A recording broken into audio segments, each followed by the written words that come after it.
పులివర్తి తుమ్మలగుంటలో ఉద్రిక్తత నెలకొంది. TDP MLA అభ్యర్థి పులివర్తి నాని సతీమణి సుధారెడ్డిపై పోలీసులు జులుం విధించారు. అయితే పేదల కోసం ప్రశ్నించడానికి వచ్చిన పులివర్తి సుధారెడ్డిని అడ్డుకున్నారు పోలీసులు. పులివర్తి నానిని హౌస్ అరెస్ట్ చేశారు.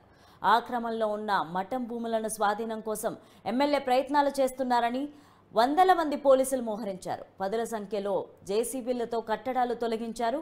అడ్డుకున్న స్థానికులను తీవ్రంగా గాయపరిచారు. ఆసుపత్రికి తరలించారు.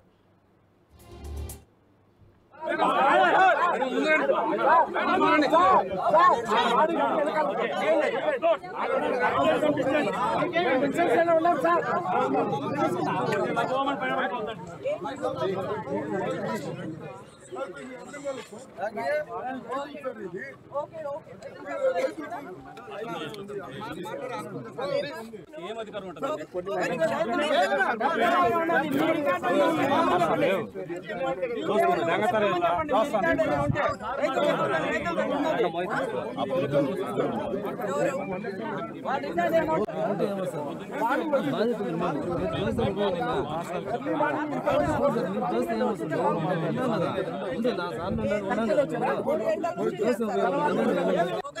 ఒక నిమిషం నేను మీతో మాట్లాడలేదు. మీ ఆడియో గారితో మాట్లాడుకుంటండి.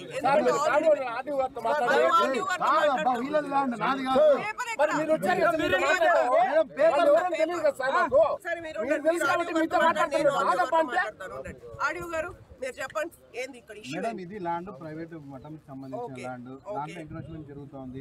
వారు రెవెన్యూ వారు పోలీసు వారి సహకారం అడిగినారు. మేము వచ్చినాము రాత్రి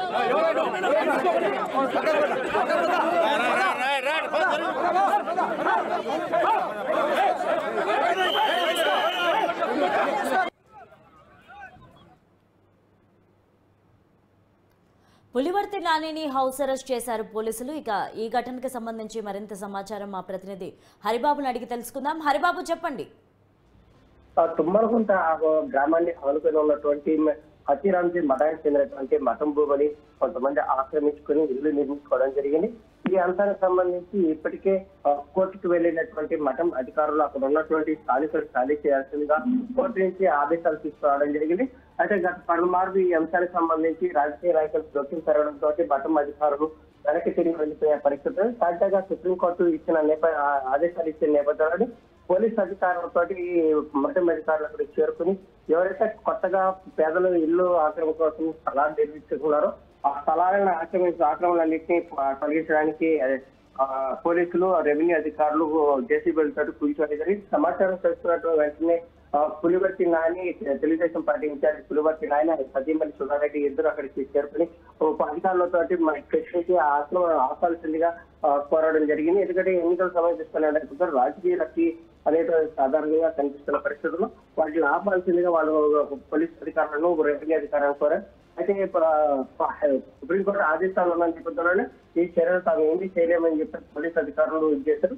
అయితే స్థానికులతో కలిసి కొంత ఆందోళన వ్యక్తం చేసే ప్రయత్నం చేసినప్పటికి కూడా స్థానికంగా ఉన్నటువంటి ఎమ్మెల్యే కానీ ఎమ్మెల్యే అభ్యర్థి కానీ కాబోయే ఎమ్మెల్యే కానీ అక్కడ అంటే ఎమ్మెల్యే అభ్యర్థి శివరెడ్డి భాస్కర్ రెడ్డి కానీ లేదంటే అతని కుమారుడు మోహన్ రెడ్డి కానీ ఆ పరిసరాల్లో రాకపోవడంతో కొంత అనుమానాలు రేకెత్తించే ఎందుకంటే అధికార పార్టీ నాయకులే తమకు ఓటు పడవన్న ముఖ్య ఒక కారణంతో ఈ కార్యక్రమానికి శ్రీకారం చుట్టారని ప్రజలు కూడా భావించే పరిస్థితుల్లో అక్కడ ఉన్నటువంటి పోలీసులు పులివర్తి సుధారెడ్డి నాకు బలవంతంగా విస్తరించడంలో పలువురికి గాయాలు కూడా అయ్యాయి. ప్రస్తుతం సమస్య పరిష్కారం అయిందా? ఏమంటున్నారు పులివర్తి నాని దీనిపైన? ప్రస్తుతం ఇప్పటికే ఉద్రిక్త పరిస్థితి అయితే కొనసాగుతుంది. ఎందుకంటే మఠం స్థలాలని ఆక్రమించుకోకూడదు. ప్రభుత్వానికి అవసరమైనప్పుడు దగ్గర అందుబాటులో ప్రభుత్వ స్థలాల్లో ఉండాల్సిన అవసరం ఉందని చెప్పి సుప్రీంకోర్టు చెప్తున్న పరిస్థితుల్లో ఏదైతే చెరువులు కానీ కాలువలు కానీ లేదంటే మఠానికి సంబంధించిన భూములు కానీ ఇవన్నీ అన్యాక్రాంతం అయిపోతే భవిష్యత్తులో ప్రభుత్వ అవసరాలకి భూమిని ఎక్కడి నుంచి తీసుకురావాలి, ప్రజల దగ్గర నుంచి మళ్ళీ రైతుల దగ్గర నుంచి లేదంటే ప్రజల దగ్గర నుంచి కొనుగోలు చేసి అప్పుడు మళ్ళీ ప్రజాధనాన్ని వృధా చేస్తారంటూ సుప్రీంకోర్టు ఘాటుగా వ్యాఖ్యలు చేస్తున్న నేపథ్యంలో ఈ మఠం భూముల ఆక్రమణ అనేది సాగు అనేది చాలా కీలకమైన అంశంగా చెప్పాలి. ఎందుకంటే ఈ దాదాపు ఈ స్థలాన్ని గతంలో కొంతమంది నాయకులు అధికార పార్టీ ఇచ్చినటువంటి నాయకులు కార్యకర్తలు కూడా వీటిని పేదలకు విక్రయించి సొమ్ము చేస్తున్న ప్రయత్నం చేసిన పరిస్థితి అయితే ఉంది. కొంతమంది డబ్బులు చెల్లించి ఇల్లు నిర్మించుకొని కోర్టుకు వెళ్ళి కోర్టులో స్టే తెచ్చుకున్న పరిస్థితులు కూడా కనిపిస్తున్నాయి. తాజాగా కోర్టు ఆదేశాలతోటి అధికారులు అక్కడ ఉన్నటువంటి ఆగ్రహం కలిగించేందుకు ప్రయత్నం చేయడం, ఎన్నికలు సమీపిస్తున్న పరిస్థితి కాబట్టి అధికార పార్టీ తప్ప మిగిలిన పార్టీ నాయకులందరూ అక్కడికి చేరుకున్న ఆందోళన వ్యక్తం చేస్తున్నారు. Right, thank you Haribabu.